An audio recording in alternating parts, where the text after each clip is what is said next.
नाज़रीन, बाज़-औक़ात हमारी ज़िंदगी में कभी कभार वो चीज़ें हो जाती हैं जो कि हम एक्सपेक्ट नहीं कर रहे होते। हम कहते हैं कि ये बहुत ही अनएक्सपेक्टेड सी एक डिफ़िकल्टी है जो हमारी ज़िंदगी में आ गई है और शायद वो आपकी पूरी पर्सनालिटी को चेंज कर देती है, ज़िंदगी के बारे में आपका जो परसेप्शन होता है उसको बदल देती है। लेकिन वहाँ पर कुछ लोग क्योंकि इंसानी नेचर है, इंसानी फितरत है, जब कभी आप पे कोई मुश्किल आ जाती है तो बाज़-औक़ात आप नाउमीदी में भी चले जाते हैं, नाउमीद हो जाते हैं ज़िंदगी से कि अब आगे क्या होगा, क्या हम आगे बढ़ सकेंगे ज़िंदगी में, क्या ज़िंदगी पहली जैसी रहेगी, ये नहीं सोच पा रहे होते क्या ज़िंदगी उससे बेहतर हो सकेगी। उस टाइम में उस मुश्किल से किस तरह से हम निमट सकते हैं, एक ऐसी ही स्टोरी हम आपके लिए आज लेकर आए हैं। मोटिवेशनल सर्वाइवल स्टोरी है, उसमें किस तरह से फैमिली की सपोर्ट रही। अबू बकर ने अभी हमें ज्वाइन किया है, दिलावेज़ उनकी बहन है जिन्होंने उनका बहुत साथ दिया इस सारे वक्त में, वो भी हमारे साथ स्टूडियो में मौजूद हैं। आज इनकी कहानी, इनकी ज़ुबानी हम सुनेंगे। अस्सलाम वालेकुम। वालेकुम अस्सलाम व रहमतुल्लाह। कैसे हैं आप दोनों? ठीक ठाक अल्हम्दुलिल्लाह। Welcome to rising Pakistan. मैं बिल्कुल ठीक हूँ। अबू बकर, मैंने सुना आप बहुत बातें करते हैं। आपकी बहन ने मुझे आते साथ ही दिलावेज़ ने बताया है कि अबू बकर बहुत बोलता है, हमें इसको रूम से बाहर निकालना पड़ता है। थोड़ा बहुत सच है इसमें। थोड़ा बहुत सच है दिलावेज़, थोड़ा बहुत सच है। सबसे छोटा है ना तो वो उस चीज़ का फायदा लेता है। अच्छा, है भी सबसे छोटा बच्चा ऐसा है कि लाडला सबसे ज्यादा होता है? बिल्कुल बिल्कुल। कहा जाता है सबसे बड़ा बच्चा जो होता है अमूमन वो बहुत लाडों में रहा हुआ होता है। ये सबसे लाडला है। ये सबसे लाडला है बिल्कुल। अच्छा जी, तो आज देखते हैं ना कितनी बातें करते हैं। आज हम इनसे लाइव देखते हैं, स्टूडियो से हम नहीं निकालेंगे। ये प्लेटफॉर्म, ये सेगमेंट आपके लिए आज है। अच्छा अबू बकर, आपकी आज बेसिकली बुलाने का मकसद भी यही था कि हम आपसे आपकी स्टोरी जान सके। स्टोरी इस तरह से कि हर इंसान की ज़िंदगी में कोई ना कोई ऐसा वक्त आ जाता है जिसमें हम नाउमीद भी हो जाते हैं, हमें लगता है कि शायद ज़िंदगी के बारे में परसेप्शन हमारा बिल्कुल बदल गया है। तो हम चाहते हैं कि आज हम आपकी स्टोरी, आपकी ज़ुबानी हम सुने। स्टार्ट से अगर हम स्टार्ट करें, मतलब बिल्कुल शुरू करें, तो मुझे बताइएगा कि पहले कैसे थे आप? एक एक्सीडेंट वाली चीज़ पे तो हम बाद में आते हैं, पहले ये कि कैसी ज़िंदगी थी, इससे एक्सीडेंट से पहले की ज़िंदगी कैसी थी? अबू बकर कैसे थे? मेरी ज़िंदगी काफ़ी अच्छी थी अल्हम्दुलिल्लाह। मैं काफ़ी लाइवली था, मेरा फ्रेंड सर्कल बहुत बड़ा था, मेरे दोस्त थे और हर इस कंट्री के हर रीजन से मेरे दोस्त थे। इवन फॉरेनर्स भी आते थे तो उनसे भी कम्युनिकेट करने में मसला नहीं होता था। काफ़ी फ्रेंडली था मैं, और मैं स्पोर्ट्स में भी काफ़ी एक्टिव था। मैं फ़ुटबॉल भी खेलता था, क्रिकेट भी खेलता था, और यूनिवर्सिटी में जो मेरे इवेंट्स होते थे मैं उनकी जो ऑर्गेनाइजिंग टीम्स होती थी और वहाँ उनमें भी होता था, और बाकी भी एक्टिविटीज़ थी बहुत सारी, मतलब गेम्स और मूवीज़ और सब कुछ, मतलब मैं करता था, काफ़ी एक्टिव था। मतलब बहुत फन लविंग थे, बहुत एनर्जेटिक थे, बहुत लाइवली एक पर्सनालिटी अगर कहा जाए तो उस तरह से होते थे। तंग करते थे तब भी, इतना ही बोलते थे। घर में टिकता कहाँ था पहले। इसके इतने ज्यादा फ्रेंड्स होते थे, इसको हम ढूंढते थे बाहर। जो भी गेस्ट आता था वो कहते थे कि आपके घर में अबू बकर कभी होता भी है? ये इतना बाहर होता था। मतलब घर में मिलते ही नहीं थे आपको? घर में बहुत कम होता था। अच्छा, ज़िंदगी को सीरियस लेते थे उस टाइम पे, या बस ये था कि एंजॉय करनी है ज़िंदगी अच्छे तरीके से? कोई गोल सेट किए हुए थे? मैं लाइफ को काफ़ी ज़्यादा अल्हम्दुलिल्लाह मैंने ज़िंदगी को एंजॉय किया, लेकिन एक्सीडेंट से तकरीबन 6 से 7 माह पहले मैं काफ़ी सीरियस हो गया था। मैंने लाइफ गोल सेट कर लिए थे। इवन मैंने प्रोजेक्ट कर लिया था कि अगले 25 साल 30 सालों तक मैं क्या कर रहा हूँगा, और उसी के मुताबिक मेरी सारी एक्टिविटीज़ थी, मेरी डे टू डे मेरी लाइफ। इस वक्त हम स्क्रीन पे भी देख सकते हैं कि किस तरह से अबू बकर अपनी ज़िंदगी को एंजॉय कर रहे थे, अभी भी कर रहे हैं, ऐसा नहीं है। वो हम एक अलग स्टोरी है, वो भी हम आपके सामने रखेंगे। लेकिन ये एक्सीडेंट से पहले के लोग इनकी किस तरह से दिखते थे, कितने फ्रेंड्स थे इनके। अभी यहाँ पर जो मैं देख रही हूँ ना, बहुत सारे फ्रेंड्स आपके नज़र आ रहे हैं, और जितना आप दिलावेज़ ने भी हमें बताया घर पे नहीं मिलते थे बहुत ज़्यादा, और जितने आपने बताया कि स्पोर्ट्स में आपका बहुत ज़्यादा इंटरेस्ट था, वो भी हमें नज़र आ रहा है अभी। अब ज़रा उस मोड़ की तरफ आते हैं ज़िंदगी की, उस मिसहैप की तरफ आते हैं जो कि आपके साथ हुआ। कैसे हुआ एक्सीडेंट? मुझे एग्जैक्टली याद नहीं है कि हुआ क्या था मेरे साथ, क्योंकि डॉक्टर ने कहा था कि जब भी आप मतलब इस तरह एक्सीडेंट के बाद कोमा में चले जाते हैं तो आपकी मेमोरी लॉस हो जाती है। बेसिकली आपको याद नहीं होता कि वो इम्पैक्ट मोमेंट वो क्या हुआ था। ठीक है। तो मेरा जब एक्सीडेंट हुआ था तो मुझे कोई आइडिया नहीं था। इवन जब मैं मैंने आंखें ओपन आइज़ मैंने अपनी ओपन भी कर ली, मेरी आंखें खुल गई थी, तब भी मुझे एग्जैक्टली आइडिया नहीं था कि क्या हो रहा है। इवन मुझे ये भी नहीं था पता कि मतलब मैं एग्जिस्ट भी करता हूँ।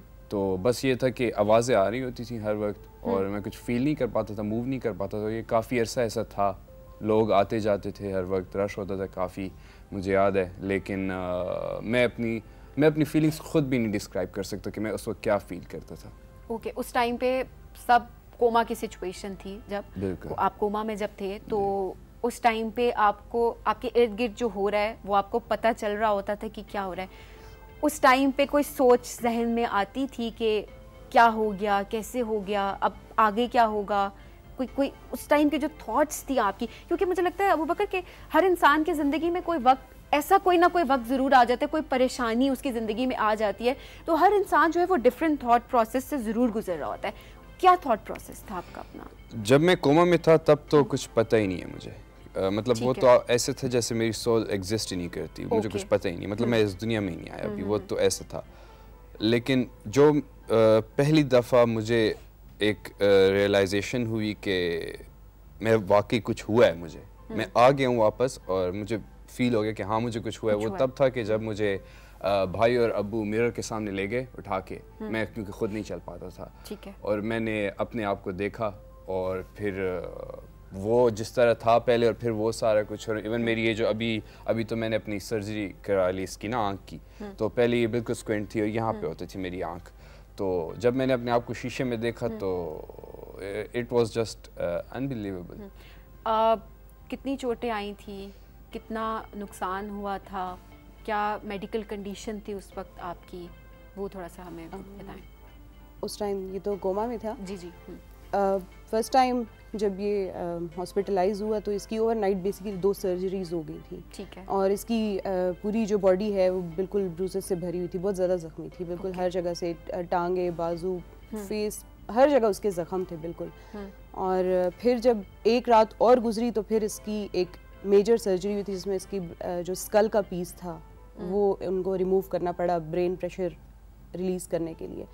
बस उसके बाद ये कम्प्लीटली कोमा में था और उस टाइम तो ये बहुत ज़्यादा अनस्टेबल था, मतलब हमें डॉक्टर्स कह रहे थे कि हार्डली मतलब 3% इसका सर्वाइवल चांस है। 2.5 मंथ्स तक ये ICU में रहा है, हमें डॉक्टर्स यही कहते रहे कि बहुत मुश्किल है, ये सर्वाइव नहीं करेगा। लेकिन हम बहन भाई लगे रहे, हम लोग 4 बहन भाई हैं, बड़े हैं इससे, तो हम लोगों ने अपनी ड्यूटीज़ रखी हुई थी कि 6 आवर्स या 5 आवर्स एक करेगा, 5 आवर्स दूसरी करेगा, एक भाई रात को जागते थे, तो हम इसकी सारी थेरेपीज़ वगैरह उसी तरह करते थे, जॉइंट्स वगैरह मूव करना, और इसके मतलब डॉक्टर्स और नर्सिंग स्टाफ के अलावा हम भी इसी के साथ लगे होते थे, क्योंकि ये हमने सुना था कि जब कोमा पेशेंट सर्वाइव कर जाते तो उनका प्रॉब्लम ये होता है कि वो बेड रिडन हो जाते हैं, उनके जॉइंट्स ख़त्म हो जाते हैं, उनका फेस ख़त्म हो जाता है, तो बाद में फिर वो सर्जरीज़ करनी पड़ती हैं। तो हम लोग जब तक ये कोमा में रहा है तो उस टाइम में हम कंसिस्टेंटली पूरा दिन बस इसके यही एक्सरसाइजेज और ये चीज़ें करते रहे। अच्छा, उस दौरान फैमिली की क्या सपोर्ट रही, किस तरह से किन किन लोगों ने साथ दिया उस बुरे वक्त में? जो है ये चीज़ बहुत ज़्यादा बाद में आपको बहुत पता लग रहा होता है कि कौन लोग उस वक्त उस सिचुएशन में आपके साथ थे, फैमिली ने किस तरह से सपोर्ट किया, किस तरह से अबू बकर आज जिस तरह माशाल्लाह बैठे हुए हैं और बहुत कुछ इन्होंने अचीव भी अभी तक कर लिया और अभी अचीव करने का सोच रहे, सबके बारे में हम बात करेंगे इस ब्रेक के बाद। नाज़रीन, ब्रेक पे जाएंगे, ब्रेक से जब हम वापस आएंगे तो मज़ीद इस स्टोरी के बारे में जानेंगे जिससे हम बहुत कुछ सीख सकते हैं। देखते रहिए राइजिंग पाकिस्तान।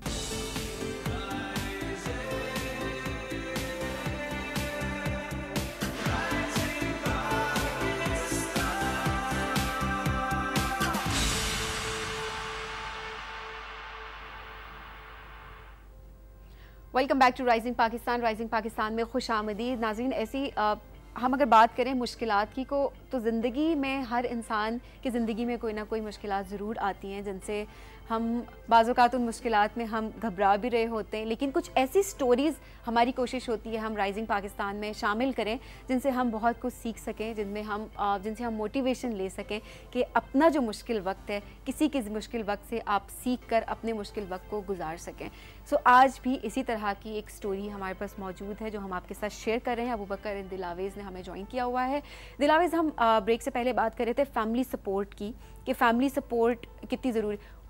जब एक्सीडेंट हुआ जिस दौरान अबू बकर ICU में थे, कोमा में थे, क्या क्या सपोर्ट रही फ्रेंड्स की, फैमिली की? साथ छोड़ा लोगों ने या साथ दिया ज़्यादा? बहुत ज़्यादा सपोर्ट किया, फैमिली ने भी और फ्रेंड्स ने भी। अबू बकर के फ्रेंड्स ने बहुत ज़्यादा हमें सपोर्ट किया। ओके। तो मतलब जब हमने बेसिकली 2.5 मंथ्स के बाद अबू बकर को घर शिफ्ट कर दिया था। हमने पूरा ICU का सेटअप एक रूम में बना लिया था।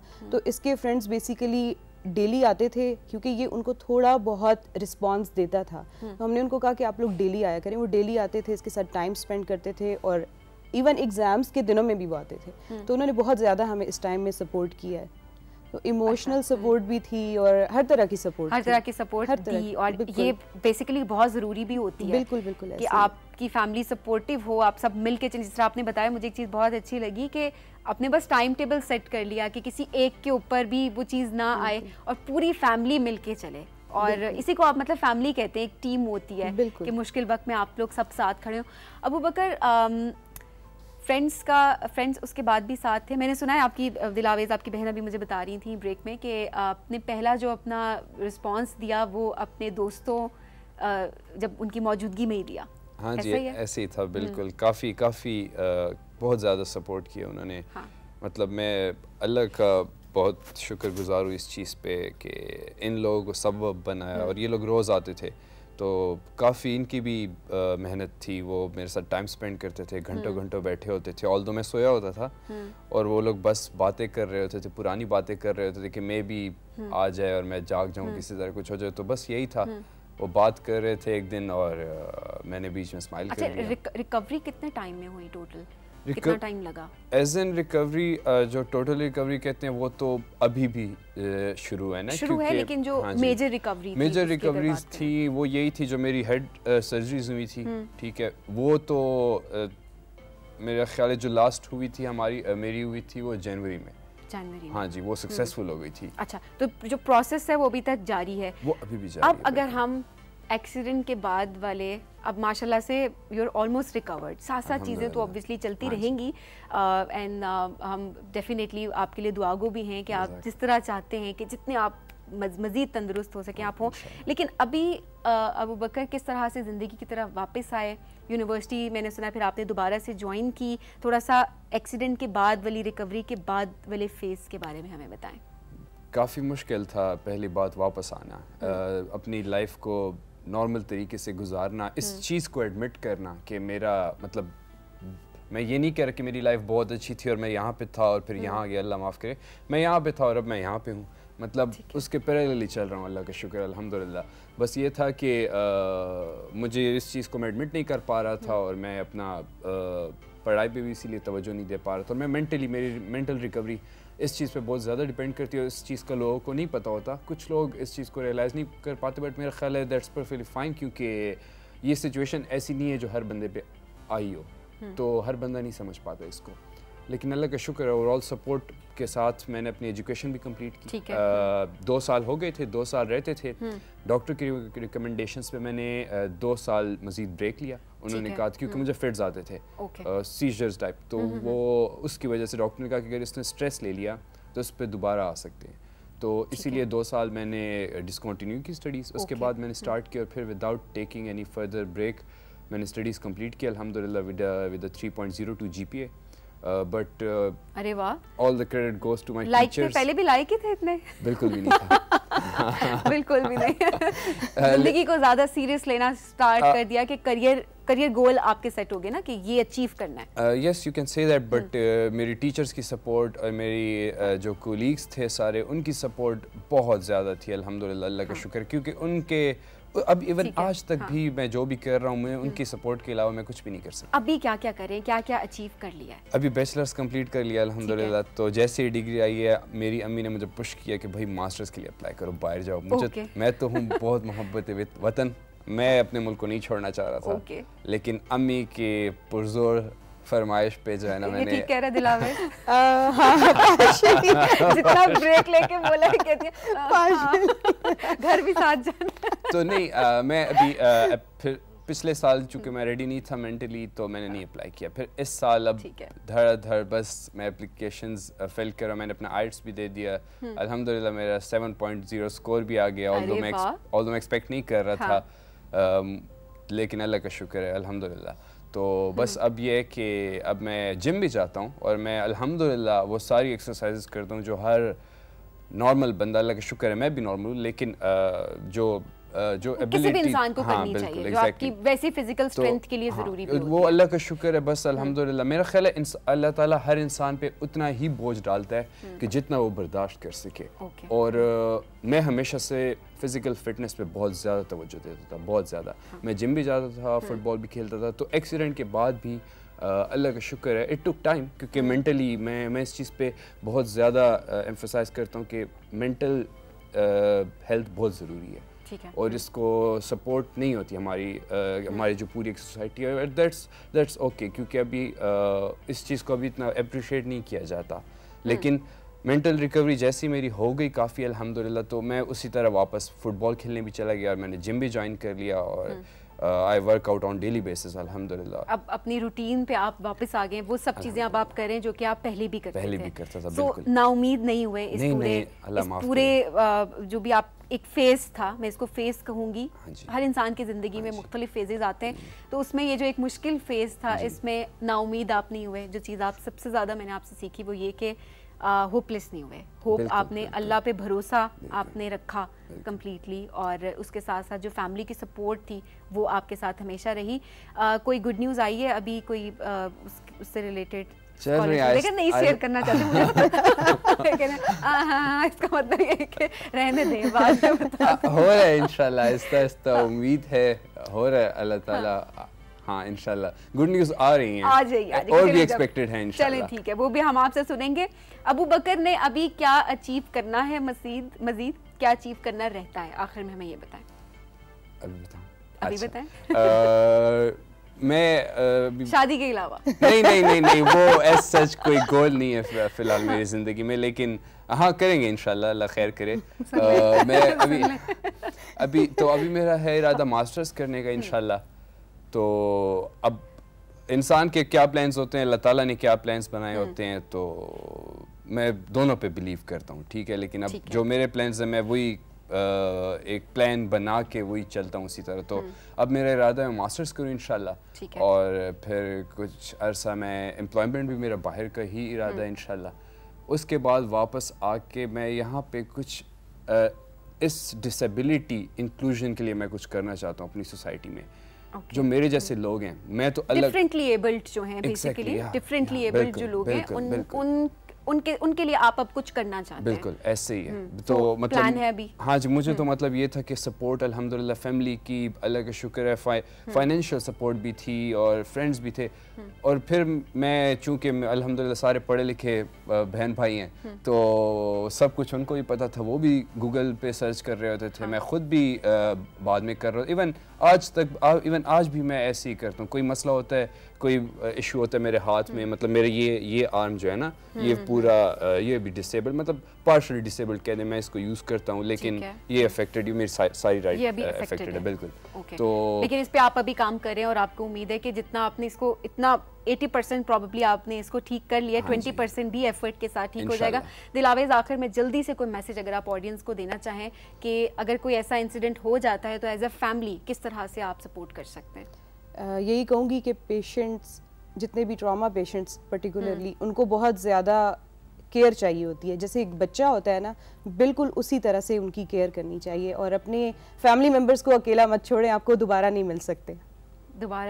सब कुछ मिल जाता है, करियर भी मिल जाता है, आपको हर चीज़ मिल जाती है, लेकिन आपको फैमिली मेम्बर नहीं मिलता। हाँ, इंसान बेसिकली इंसान की कोई कीमत नहीं होती, बिल्कुल आप उस टाइम पे बस साथ दें और वो उसको इंसान समझें और जो है वो इंसान आपके साथ हो। थैंक यू सो मच, बहुत शुक्रिया राइजिंग पाकिस्तान में आने का और अपनी स्टोरी सुनाने का। मैं हमेशा इसको कहूँगी मोटिवेशनल स्टोरी, बिकॉज़ ये होता है कि अक्सर औकात नाउमीदी छा जाती है और आपको पता नहीं चल रहा होता कि ज़िंदगी में वापस किस तरह से आया जाए और किस तरह से ज़िंदगी को आगे परस्यू किया जाए। तो अबू बकर एक मिसाल हमारे सामने है, जिन्होंने वापस ज़िंदगी की तरफ आए, उस फेज़ को गुजारा अच्छे तरीके से और अब माशाल्लाह से बहुत कुछ अचीव करें। आई होप कि ऑडियंस ने भी बहुत कुछ सीखा होगा। Thank you so much, have a good life. कल आपसे दोबारा मुलाकात होगी कुछ नए मेहमानों के साथ, कुछ नई स्टोरीज के साथ। तब तक के लिए खुदा हाफिज। देखते रहिए राइजिंग पाकिस्तान।